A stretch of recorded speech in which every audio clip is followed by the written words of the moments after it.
Hi students, my self Manish Kumar from Jaipur. Class 10th का जो Hindi medium का साइंस का टॉपिक चल रहा था वो चल रहा था अम्ल, क्षार और लवण। उसमें मैंने अम्ल, क्षार और लवण के बारे में कुछ जानकारी आपको दे दी थी कि कौन सा अम्ल होगा, कौन सा क्षार होगा, इस तरीके से। अब आज जो अपना टॉपिक होगा वो होगा कि अम्ल और क्षार को परिभाषित करने के लिए 3 अलग अलग वैज्ञानिकों ने अपनी संकल्पनाएं दी थी, मतलब अपने सिद्धांत दिए थे, जिसमें से आज अपन जो डिस्कस करने वाले हैं वो करने वाले हैं आर्हेनियस सिद्धांत के बारे में, या आर्हेनियस संकल्पना कह सकते हो आप इसको, आर्हेनियस थ्योरी। वैसे तो इंपॉर्टेंस नहीं रखता ये, इन्होंने 1887 में ये सिद्धांत दिया था। आपसे कोई पूछेगा नहीं है कि कब दिया था, ये चीज कोई इंपॉर्टेंट नहीं है। सबसे पहली बात, इनके अनुसार अम्ल किसे कहा गया, तो आर्हेनियस ने, जैसे मैंने परिभाषा जो बताई थी आपको उसमें भी कहा था कि जो परिभाषा जो मैं बता रहा हूं आपको वो परिभाषा थी आर्हेनियस के अनुसार। मतलब इन्होंने ऐसे कहा कि वे पदार्थ जो जलीय विलयन में H+ आयन देते हैं, H+ आयन देते हैं, वो क्या कहलाते हैं, अम्ल कहलाते हैं। और जो H+ की बजाय OH- आयन देते हैं वो कहलाते हैं क्षार। मतलब जो H+ आयन देते हैं वो तो क्या कहलाते हैं, क्षार, अम्ल कहलाते हैं, और जो OH- देते हैं वो क्या कहलाते हैं, क्षार कहलाते हैं। यहाँ पर दोनों शब्द जो है ना वो है दाता, बस फर्क क्या है, ये H+ दाता है और ये OH- दाता है। आगे एक सिद्धांत आएगा उसमें दाता और ग्राही अलग अलग आएंगे।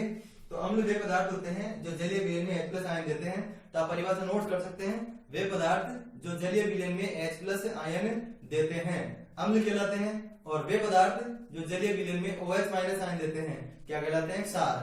H+ का नाम बताया था हाइड्रोजन आयन, OH- का नाम बताया था हाइड्रोक्साइड या हाइड्रोक्सिल। क्या नाम बताया था इसका, हाइड्रोक्साइड या फिर हाइड्रोक्सिल, या तो बोल सकते हो हाइड्रोक्सिल या हाइड्रोक्साइड। सामान्यतः अपन जो शब्द काम में लेते हैं वो काम में लेते हैं हाइड्रोक्साइड, जैसे सोडियम हाइड्रोक्साइड, पोटेशियम हाइड्रोक्साइड, इस तरीके से। ठीक है। अब अगली जो बात आती है, नई जो बात है वो ये है, ये तो मैंने परिभाषा में बताया था। नई जो बात है वो है आर्हेनियस सिद्धांत के आधार पर किसी भी अम्ल की प्रबलता का निर्धारण किया जा सकता है कि वो प्रबल अम्ल है या दुर्बल अम्ल है। इसी प्रकार प्रबल क्षार है या दुर्बल क्षार है, इसका पता लगा सकते हैं। ठीक है, तो थोड़ा ध्यान से देखिएगा कि प्रबल अम्ल किसको बोलेंगे और दुर्बल अम्ल किसको बोलेंगे। ऐसे ही प्रबल क्षार कौन होगा और दुर्बल क्षार कौन सा होगा, इसको ट्रिक के माध्यम से अपन समझेंगे कि किस तरीके से अपन इनको याद रख सकते हैं। पहले मैं अम्ल या क्षार नहीं बोल रहा हूं, पहले मैं बोल रहा हूं प्रबल या दुर्बल। मतलब प्रबल शब्द कब लगाया जा सकता है, तो चाहे से अम्ल हो चाहे क्षार। इसके लिए बताया था कि दोनों जल में विलय होते हैं, इसका मतलब जल के लिए इसीलिए कहा जा रहा है यहाँ पर। तो वे पदार्थ जो जलीय विलयन में पूर्ण रूप से वियोजित हो जाते हैं, आयनित हो जाते हैं, जो पूर्ण रूप से वियोजित हो जाए, मतलब पूरा टूट जाए अगर, तो उसको बोलेंगे क्या, प्रबल। और अगर आंशिक रूप से टूटे, मतलब पूरा वियोजित नहीं हो, पूर्णतया नहीं भूले, तो उसको बोलते हैं दुर्बल। अच्छा, अगर अम्ल के लिए बोला जाएगा तो वे अम्ल जो जलीय विलयन में, मतलब इनकी परिभाषा आपको इससे याद हो जाएगी बस। अगर अम्ल के लिए पूछ रहे हैं तो आप वे पदार्थ की जगह वे अम्ल बोल दो। वे अम्ल जो जलीय विलयन में पूर्णतया आयनित हो जाते हैं वो क्या कहलाते हैं, प्रबल अम्ल। और जो पूर्णतया आयनित नहीं होते हैं वो क्या कहलाते हैं, दुर्बल अम्ल। इसी प्रकार प्रबल क्षार कौन सा होगा, वे क्षार जो जलीय विलयन में पूर्ण रूप से आयनित हो जाते हैं वो प्रबल क्षार होंगे, और जो आंशिक रूप से आयनित होते हैं वो क्या होंगे, दुर्बल क्षार होंगे। तो शायद परिभाषा आपको समझ में आ गई होगी, आप इनको नोट करते रहिए। अब बात आती है कि किसी भी अम्ल का पता कैसे लगेगा कि वो प्रबल है कि दुर्बल है। तो मैं कुछ एग्जांपल लिख रहा हूं, फिर इसके साथ साथ मैं आपको ट्रिक बताऊंगा कि कैसे पता लग रहा है ये कि जो है ना ये प्रबल है कि ये दुर्बल है। तो सबसे पहले अम्ल की ट्रिक बता रहा हूं मैं, अम्ल की।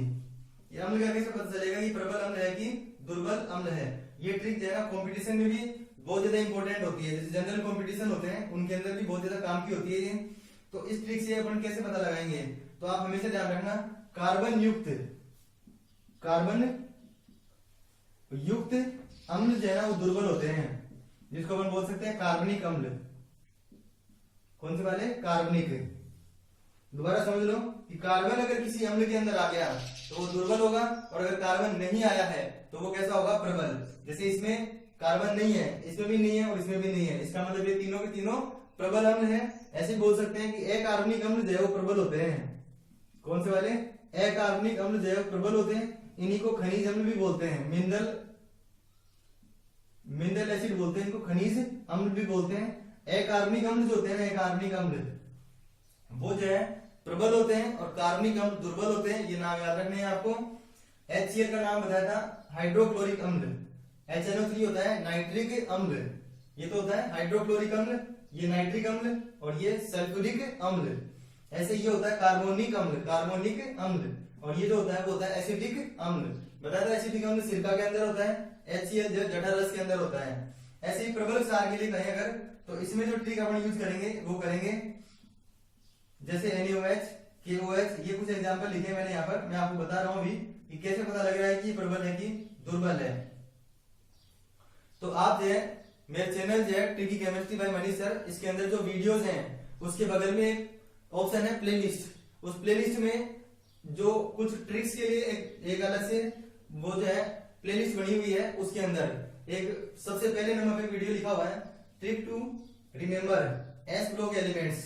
उसके बेसिस पर आप जो है इनका आंसर दे सकते हैं। मतलब अगर किसी कोई भी तत्व पहले वर्ग में आ रहा है, पहले वर्ग में, वर्ग पहला मतलब आवर्त नहीं पढ़ेंगे अपन, तो उसमें ऐसे वर्ग आएंगे 18 तक। अगर कोई तत्व पहले वर्ग में आता है तो वो जो है ना वो प्रबल होगा। जैसे सोडियम पहले वर्ग में है, पोटेशियम पहले वर्ग में है, तो वो उसमें उस वीडियो में दिया हुआ है सोडियम पोटेशियम ये जो है पहले वर्ग में आते हैं। पहले वर्ग में अगर धनायन आ गया तो प्रबल है, अदरवाइज जो है ना वो किसी में से भी आए वो कैसा होगा, दुर्बल। तो NH4 और Mg ये जो है ना पहले वर्ग में नहीं आते। तो यहाँ पर इस समझ में आ गई बात कि ये प्रबल क्यों है और ये दुर्बल क्यों है। ट्रिक के माध्यम से मैंने आपको इनको बता दिया है। अब बात आती है कि अम्ल जो होते हैं, अम्ल या फिर क्षार जो होते हैं वो जलीय विलयन में किस प्रकार H+ और OH- आयन देते हैं। तो उसको समझो आप, यहाँ तक क्लियर हो गया होगा। इन ट्रिक्स को आप नोट करते चले जाएं। जैसे अपन कह रहे हैं HCl को जल में घोलेंगे तो क्या बनेगा, तो HCl को जल में घोलेंगे तो H+ आयन देगा और बाकी जो बचा हुआ है समूह वो आ जाएगा। यहाँ पर नीचे लिखा जाता है AQ, AQ का मतलब है एक्वस, एक्वस का मतलब जलीय, एक्वस का मतलब जलीय।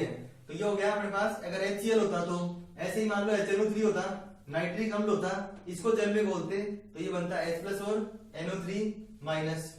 यहाँ पर भी क्या आता, वही एक्वस और एक्वस। समझ आ रही है बात। इसी प्रकार कोई सा भी ले लो, जैसे मान लो इसको तोड़ते हैं अपन CH3 COOH, तो इसका पता है अपन को कि अम्ल है ये, तो इसमें से H हटा दो तो यहाँ पर क्या बचेगा CH3 COO- और H+। ये तो आपको याद रखना ही पड़ेगा कि अम्ल जो है ना, अम्ल वो H+ देते हैं और H+ देने के हिसाब से ही अपन जो है इनके अंदर क्या करते चले जा रहे हैं, H+ को हटाते जा रहे हैं। उसके बाद में देखो इन क्रियाओं में, सभी क्रियाओं में क्या प्राप्त हो रहा है, H+। और अम्ल के आयनन से प्राप्त H+ है ना वो अत्यधिक क्रियाशील होता है।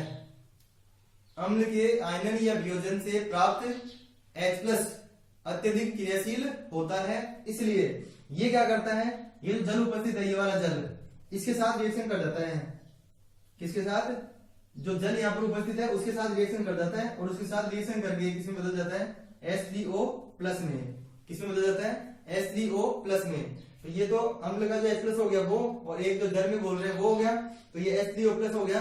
इसलिए कभी कभी जो हायर स्टैंडर्ड में देखा जाए तो ये जो H+ है ना, इसकी जगह पे कुछ बुक्स में ऐसे भी लिखा होता है H3O+, H3O+, ऐसे भी लिखा होता है। और अगर मेरे अकॉर्डिंग पूछा जाए ज्यादा सही कौन सा है, तो मैं तो ज्यादा सही मानता हूँ H3O+ को। ठीक है, क्यों, क्योंकि देखो H+ क्रियाशील था, ये इसके अंदर विद्यमान है, तो दोनों आपस में रिएक्शन करके हमेशा इस रूप में पाए जाएंगे, H+ के रूप में नहीं होगा। तो अम्ल जो है ना उसमें आप ऐसे भी याद रख सकते हैं कि H+ आयन दे या H3O+ हाइड्रोनियम आयन दे। उसके बाद में जो भी अभिक्रिया अम्ल के द्वारा होती है, जैसे इस अभिक्रिया के लिए बोला जाए तो अम्ल की जो रिएक्शन है, यहाँ पर जो अभिक्रिया हो रही है वो एक उदासीनीकरण क्रिया हुई, और जो भी उदासीनीकरण अभिक्रिया होती है उसमें ऊष्मा का उत्सर्जन होता है। किसका, ऊष्मा का उत्सर्जन होता है। और वे अभिक्रिया जिनमें ऊष्मा का उत्सर्जन होता है उनको अपन बोलते हैं ऊष्माक्षेपी। क्या बोलते हैं, ऊष्माक्षेपी अभिक्रिया। उदासीनीकरण अभिक्रिया में ऊष्मा का उत्सर्जन होता है और जिन अभिक्रियाओं में ऊष्मा का उत्सर्जन होता है उनको बोलते हैं ऊष्माक्षेपी अभिक्रियाएं। ये तो बात हुई अपने पास अम्लों के लिए। ऐसे ही मैं लिखता हूँ क्षार के लिए। तो जैसे मान लो NaOH है, उसको जल में घोला जाए, किसको, NaOH को जल में घोला जाए, तो यहाँ पर जो प्राप्त होगा वो प्राप्त होगा Na++ OH-। यहाँ पे भी क्या आ जाएगा AQ और AQ। जिस प्रकार H प्लस H2O से रिएक्शन कर रहा था उस प्रकार OH माइनस H2O से रिएक्शन नहीं कर सकता है। इसका मतलब इसमें जो है क्लियर आप हमेशा याद रखें जैसे कि ये OH माइनस ही देगा। ऐसे ही KOH होता तो यहाँ पे क्या जाता K प्लस और OH माइनस, वही यहाँ पर एक्वस और एक्वस। इसी प्रकार अगर ये मैग्नीशियम हाइड्रोक्साइड को ले लेते MgOH का उल्टवाइज तो इसमें क्या होता मैग्नीशियम जो है उसके ऊपर 2 प्लस आ जाता और OH कितने इसके अंदर 2 है, तो इस तरीके से लिख देते हैं इसको। और अगर इस NH4OH के लिए बोलते हैं, किसके लिए NH4OH के लिए, तो इसको तोड़ते अगर तो आंसर आता है NH4 प्लस और प्लस OH माइनस, यहाँ पे आ जाएगा वही एक्वस और एक्वस। समझ में आई बात? तो इस तरीके से जो है ना वो क्या कह सकते हैं कि अम्ल और क्षार जो है वो किस प्रकार से वियोजित होते हैं और कौन कौन से आयन जो है वो ये देते हैं। तो इस तरीके से अपन इसको समझ सकते हैं। ये एक आपके पास एक समराइज रूप में आपको यहाँ पे मिल गया है। अगर चाहे तो आप इसका स्क्रीनशॉट ले सकते हैं जिससे कि आपको थोड़ा जो चीजें हैं वो थोड़ा आसानी से समझ में आ जाए। उसके बाद में जो है इंपॉर्टेंट चीज है वो यही है कि बोर्ड में आपसे क्वेश्चन ऐसे नहीं पूछेंगे अम्ल किसे कहते हैं, ये पूछेंगे कि जो दुर्बल अम्ल का उदाहरण दीजिए, प्रबल अम्ल का उदाहरण दीजिए, या 4-5 अम्ल दे देंगे उनमें से बोलेंगे कि ये जो है ना इनमें से प्रबल और दुर्बल जो है ना उनको छांटिए। अम्ल के लिए पूछ सकते हैं, क्षार के लिए पूछ सकते हैं। इस प्रकार इनका आयनन हो गया। अब इससे आगे जो है ना इस आर्यनीय सिद्धांत में क्या दिया हुआ है वो बता रहा हूं मैं आपको इससे।